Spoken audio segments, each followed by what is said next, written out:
आज राज ठाकरेंच्या शिवतीर्थावर मुख्यमंत्री आणि त्यांची भेट झाली। तास दीड तास चर्चा झाली आणि पुन्हा एकदा एकत्र येणार, महापालिकेच्या निवडणुकीच्या दृष्टीने महत्त्वाची बैठक, असं सगळं सुरू झालेलं आहे। आणि मग तुमच्या शिवसेनेला बाजूला ठेवून त्यांना एकत्र येणार, कशाही पद्धतीच्या सगळ्या चर्चा आहे, काय सांगा? देवेंद्र फडणवीस साहेब हे विकासाचं राजकारण करण्याच्या मनस्थितीत आहे। प्रत्येकाला बरोबर घेऊन आपण राजकारण केलं पाहिजे, हा त्यांचा मनोदय आहे। आणि त्यासाठी कोणीही असलं तर त्याच्याशी चर्चा साधण्याचा किंवा संवाद साधण्याचा त्यांचा प्रयत्न आहे।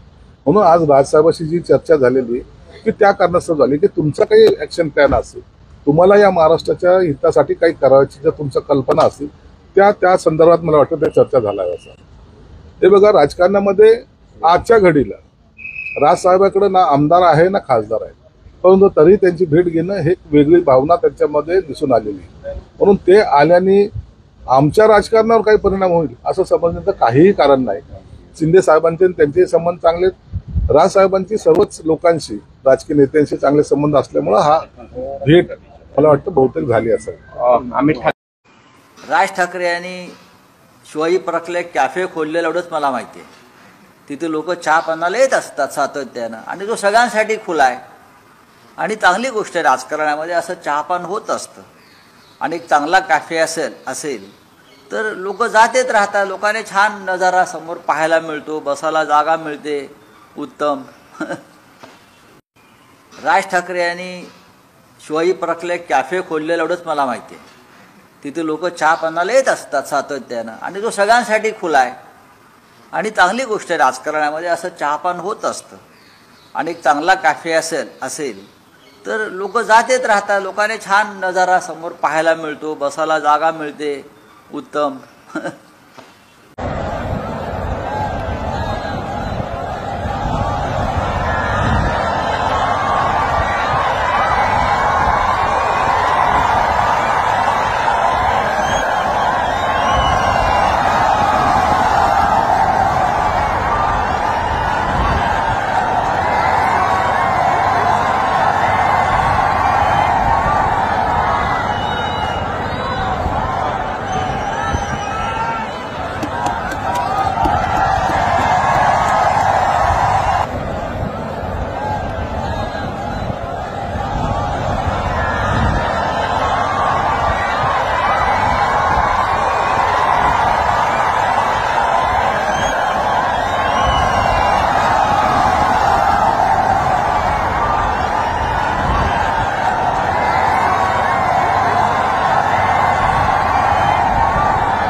मग राजकीय नेत्यांनी एकमेकांना भेटावं पण नाही का? तुम्ही असं सांगा, आम्ही सुखा दुःखामध्ये एकमेकांच्या जाऊही नये। मला असं वाटतं की काही कौटुंबिक गाठी भेटी असतात शिवतीर्थावर, कधी कधी आम्हालाही जाण्याचा मोह होतो। ते कांदे पोहे आमच्या वहिनी चांगले बनवतात, चहा चांगला तिकडे मिळतो, त्यामुळे शिवतीर्थावरचं तीर्थ जर प्यायला आम्ही गेलो तर त्याच्या बातम्या करू नये।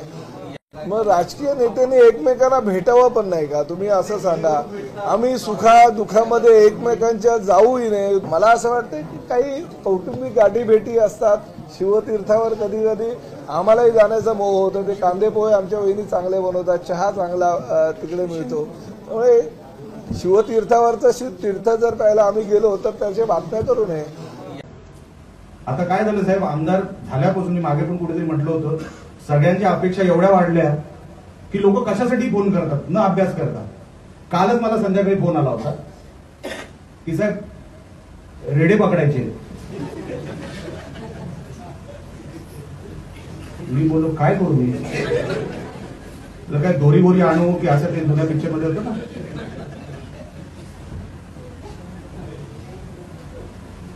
ठीक आहे, शेतामध्ये तुम्हाला त्रास होत असेल, पण मी बोललो तुम्ही फॉरेस्ट ऑफिसरला फोन केला का? तुम्ही काय लेखी तुम्ही काही तक्रार ग्रामपंचायतीने दिली का? कारण का ग्रामपंचायतीने तक्रार दिली किंवा डिस्ट्रिक्ट फॉरेस्ट डीएफओला जर तुम्ही सांगितलं तर त्याच्यावरती ते ऍक्शन घ्यायचा प्रयत्न करतात। नाही साहेब, ते काय असतं? तर ते काय असतं म्हणजे त्यांना असंच वाटतं की मीच रेडे पकडावी, डीएफओनी नाही। आणि जर मी पकडला नाही तर मी वाईट। आपसात एक दुसऱ्याला सांभाळून घ्या। मी अनेक वर्षापासून शिवसेना या संघटनेमध्ये मोठा झालो. जीवाभावाची लोक आहेत या संघटनेमध्ये. काय त्यांना प्रोटोकॉल वगैरे लागत नाही. कोणाला तरी तिथे माझ्या शिवसैनिकाला त्रास झाला ना म्हणून अंगावर जाणारी लोक मी लहानपणापासून बघितलेले. काही नाही, त्यांना भूक नसते, धान नसते, फक्त शिवसैनिक म्हणून एक आवड आणि वेळ. बाळासाहेब म्हणायचे ना, अरे सर्वात मोठं पद कुठलं तर शिवसैनिक. तर तुम्हाला जर ते वेळ नसेल ना, पक्ष संघटना वाढू शकत नाही. पक्ष संघटना वाढवा. आम्ही सगळे तुमच्या बरोबर आहोत. येणाऱ्या सगळ्या निवडणुका जेव्हा भावाच्या पद्धतीने कोणतरी कुठे काहीतरी करतोय, तुम्हाला खस्ता खायला देणार नाही. तुम्हाला कुठे फेकलं जाईल, तुम्ही कुठेतरी कोपऱ्यात जाल असंही कधी होऊ देणार नाही. आपण जेव्हा भावाची संघटना. काय तुम्ही या भेटीविषयी पहिल्यांदा सांगा? मला वाटतं की मुख्यमंत्री झाल्यानंतर फडणवीस साहेबांची भेट झाली नव्हती. तर आज एक फक्त सदिच्छा भेट होती. याच्यामध्ये कुठलंही राजकीय काही नव्हतं. सदिच्छा भेट होती आणि त्यासाठी ते आलेले. तुम्ही जरी सदिच्छा भेट म्हणत असला तरी आगामी निवडणूक आहे, त्यात मुंबई महानगरपालिकेची निवडणूक आहे, काही वेगळी समीकरणं होऊ शकतात. मला वाटतं आत्ता काही आज काय बोलणं झालं याची मला कल्पना नाही त्यांच्यामध्ये. पण आजची जी भेट होती ती राजकीय नव्हती, सदिच्छा भेट होती. आपल्याला माहिती आहे सन्मान्य राजसाहेबांचे आणि फडणवीस साहेबांचे खूप जुने आणि वैयक्तिक संबंध आहेत आणि त्यामुळेच ही एक सदिच्छा भेट. दोन नेत्यांची खासगी चर्चा झाल्याचं कळतंय बंद दाराआड. काही वेगळे मुद्दे होते, कारण विधानसभा निवडणुकीच्या निकालाच्या अनुषंगानं राज ठाकरेंनी काही वेगळी मतं मांडलेली होती आणि ती अगदी भाजपच्या विरोधामध्ये होती. तर त्या अनुषंगानं काही चर्चा नाही. मुळात मी तुम्हाला तेच सांगितलं की राजकीय म्हणणं किंवा राजकीय भूमिका ह्या वेगळ्या असू शकतात, पण वैयक्तिक संबंध हे महाराष्ट्रामध्ये प्रत्येक राजकारणी लोकांच्या एकमेकांची असतात. आजची जी भेट होती ही एक सदिच्छा भेट होती. याच्यामध्ये राजकीय काही नव्हतं. अमित ठाकरेंना त्या मेळाव्यामध्ये राज ठाकरे यांनी थेट भाजपवर टीका केलेली होती. देवेंद्र फडणवीस यांचं सुद्धा नाव टीकेदरम्यान राज ठाकरे यांनी घेतलेलं होतं. मग आज तो विषय निघाला नाही, त्या विषयावर काहीच चर्चा झाली नाही. मी मुळात सांगितलं की राजकीय भूमिका ह्या वेगळ्या वेगळ्या असू शकतात, पण वैयक्तिक संबंध हे वेगळे असतात. आणि आजची भेट होती ही कौटुंबिक भेट होती, सदिच्छा भेट होती आणि ब्रेकफास्ट करायला आलेली. अमित ठाकरेंना सक्रिय राजकारणात ठेवण्यासाठी राज्यपाल कोट्यातून आमदार बनवलं जाईल अशी देखील एक चर्चा आहे. मला कल्पना नाही. विधानसभेची निवडणूक पार पडली होती, त्यावेळेस देवेंद्र फडणवीसांनी मनसे संदर्भात एक प्रतिक्रिया दिली होती की आगामी ज्या काही निवडणुका होतील त्यात आम्ही मनसेला सोबत घेण्यासंदर्भातला विचार करू. आज काय चर्चा झाली त्या दोघांमध्ये याची मला कल्पना नाही, पण जी माझी माहिती आहे त्यानुसार ही आजची भेट ही राजकीय नव्हती, कौटुंबिक होती, सदिच्छा भेट. पण तुम्ही मनसे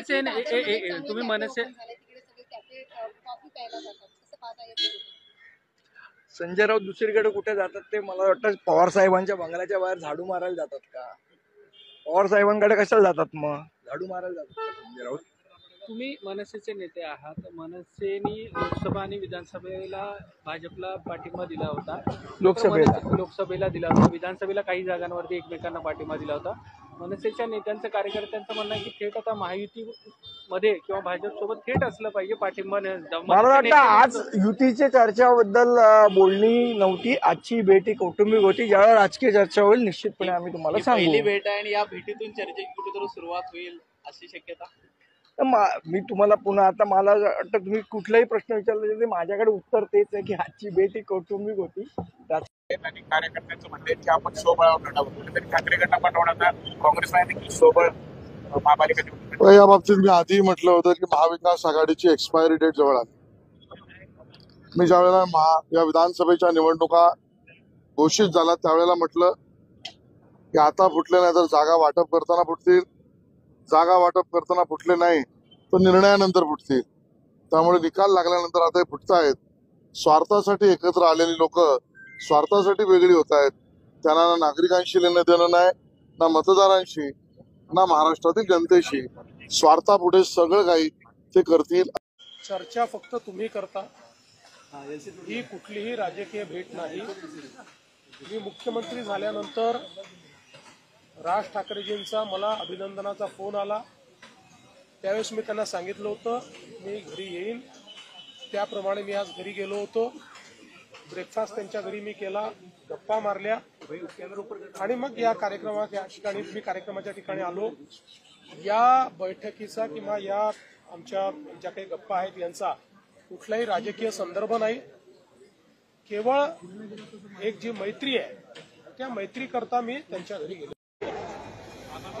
या लाल मातीनं वेगवेगळ्या भागाला लग्नाची मानसिकता घरी आणि ते शर्मा त्या मारायच्या नाही. तिथे काय गौतमी पाटील आलेले नाही. तिथे टाळ्या करायच्या असतात. टाळ्या रागलेला महिला महाराष्ट्र महिला कुंडल महिला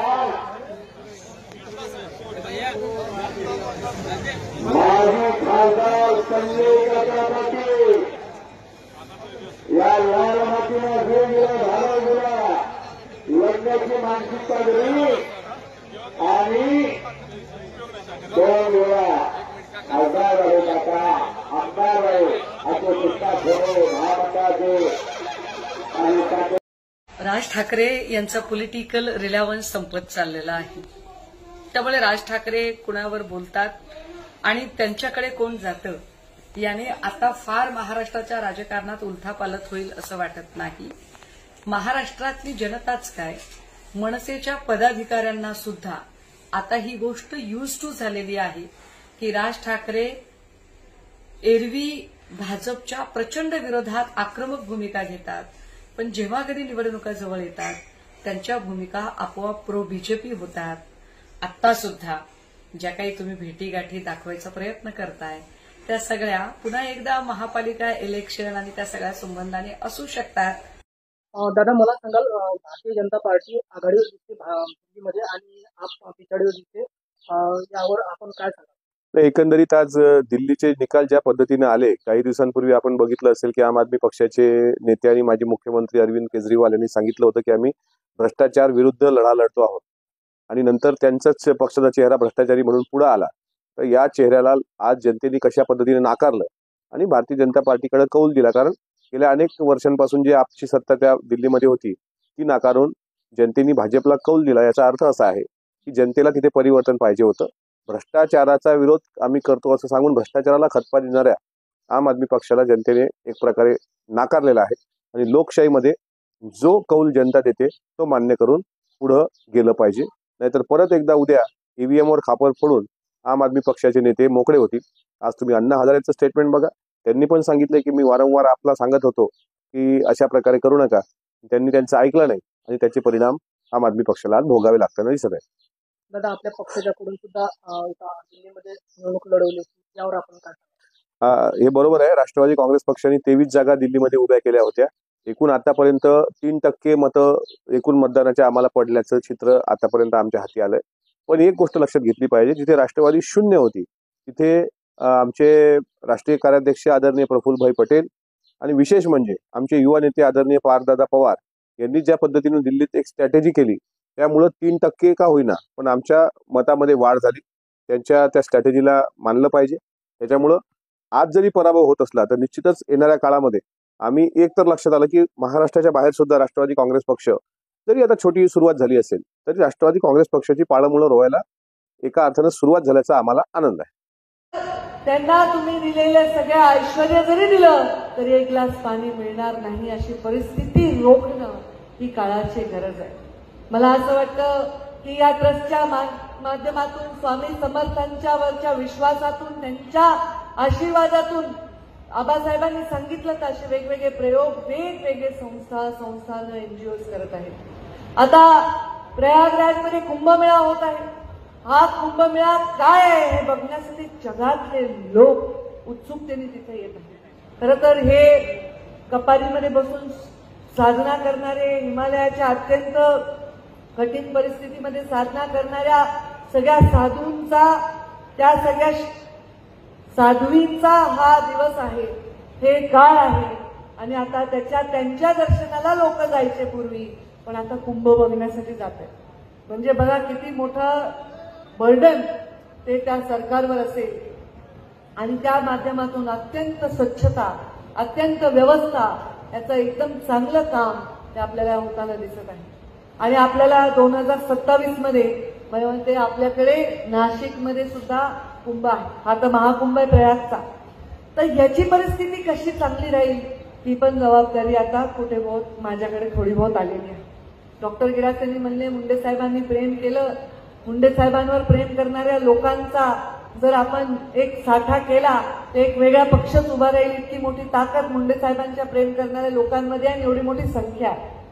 तेच आहे, आहे खरं, अगदी खरं आहे. मुंडे साहेबांवर प्रेम करणारे आणि पर्यायाने माझ्याबरोबर जोडले गेलेले, केवळ मुंडे साहेबांची मुलगी म्हणून मला जोडलं जाऊ शकले नसते. लोक गुन्ह्याचा वारसा स्वीकारतात, लोक